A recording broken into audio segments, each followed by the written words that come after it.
Hello there, Microsafari fans, and welcome to this episode. It features the highlights from the St. Mark's School Open House. We start off here, and our first major view we see is of a really cool freshwater annelid worm. It goes by the name of Elisa. It's a very common worm in mud and debris, and while it looks rather scary and gross here, it's actually one of the good guys. You can see in its digestive tract there, it's got the debris that it's been munching on, and that's really helpful in cutting down on the amount of debris as well as the number of bacteria in fresh water. So that's really useful. You see the bristles there, they're called setae. They are helpful in allowing it to pull through all this stuff. Next up we see Stentor, one of my all-time favorites. It's a large trumpet-shaped cell. Can be up to about 2 millimeters in length, and you get a great view here of that string of beads, which is the nucleus. And these will have a nucleus that may be dozens of those little nodes long, which is very, very cool. As the focus changes, you'll notice it has stripes in the cell membrane. These are little protein fibers called myonemes.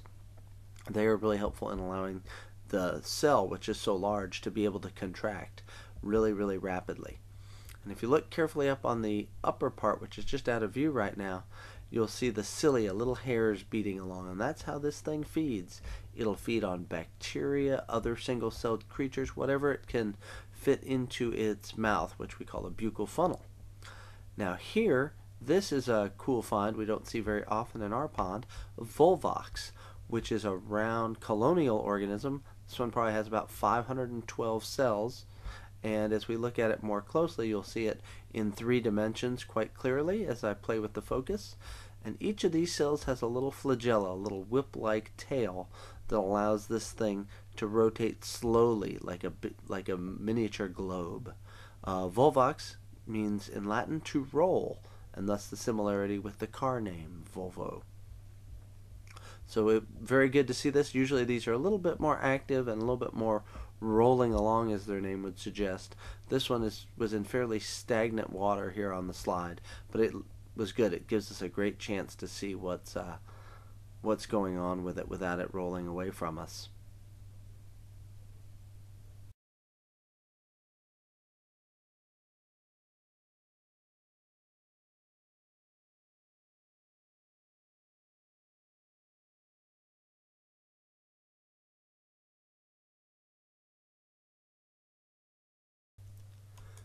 And this may quite possibly have been the highlight of the night.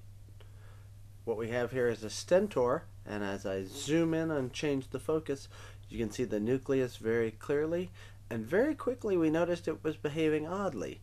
You see it twitch there for a moment, and now you're going to start to see the cytoplasm sweep out. It basically lost the integrity of its cell membrane. In essence, it kind of looks like it kind of popped. And so here, as you watch over the next minute or so, the whole thing's going to fall apart. You see the cytoplasm just oozing out very rapidly there. It's great to see the myonemes, those little stripes. You get to see the fibers that make them up as the cell membrane here is falling apart.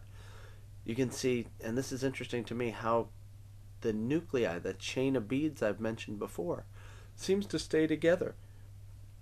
And so now you have this basically a debris field of the stentor, which will be cleaned up by bacteria and the like.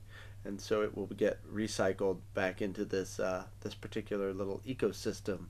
But fascinating. You just don't see that. You appreciate the difference between life and death very clearly here, and how quickly that can happen.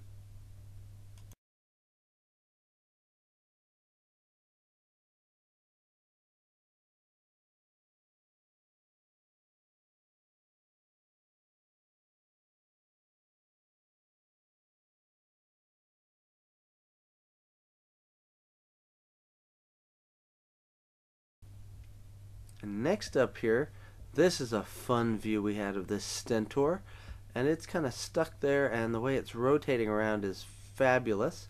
And in particular, I love seeing the nuclei there, that chain of beads again. It stands out so clearly. and you can really get a sense of the whirlpool of water that it creates trying to suck things into its mouth, and you can see the cilia beating really clearly. And look at that, it's just like a little miniature vacuum cleaner there. And again, the name Stentor means trumpet, after a Greek trumpeter in the Trojan Wars. So that gives you a sense of that. And if you have a very loud, booming voice, it's sometimes referred to as a stentorian voice. And so that's it for the highlights here. Hope you enjoyed. My name is John Mead. My contact information is right there. And also, if you're interested in finding out more about St. Mark's School of Texas, please visit www.smtexas.org.